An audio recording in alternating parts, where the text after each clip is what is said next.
અલ્યો જવા દે ને. હું થયું? ચાલે જીવનમાં ઘણા લોચા લફડા યાર. રૂપિયા વાળા થવું બસ. ગરીબ હોય ને તો કોઈ બૈરું થી હાલતું, અને બૈરું મળે ને તો એ કાબર ચિત્રો મળે, એટલે અમદ ને આપણા જેવું. રૂપિયા ને એક ની 3-4 બૈરો થાય, પણ હવે તે કઈ મસાલા ખાવાના એ પફો હ. અલ્યો આતા ને બેગો વરજેવા શું કરો? એટલે તમે શું કરો ને એટલે તમારા બેવને મોઢે તો મુદ્રી જો હે એ હારો. અલ્યો રૂપિયા આગળ તો કશું નહીં.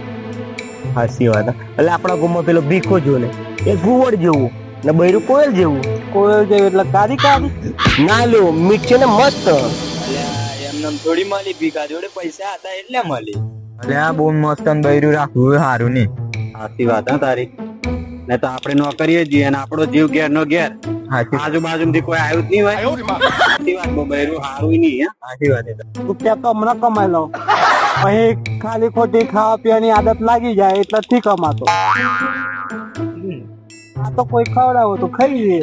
હા આ તો ખવડાવે તો ખાઈ લે, એટલે તું મારા જોડે જાણે પોદો મસાલા ખાઈ જાઉં. રૂપિયા વગર તો શોખ કેમ ના પૂરા કરવા?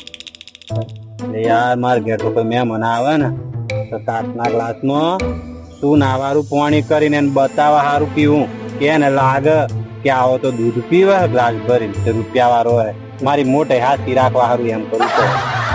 આ રૂપિયો વગર તો દોસ્તી નહીં મળતા કે હગાય નહીં મળતા. ભલે હું નહીં દોસ્તારો પણ દોસ્ત કહે પણ તું એ મારા જેવું લુખું જ ને. હગા તો રૂપિયા હોય તો જ હગા, બાકી દૂર ભાગા.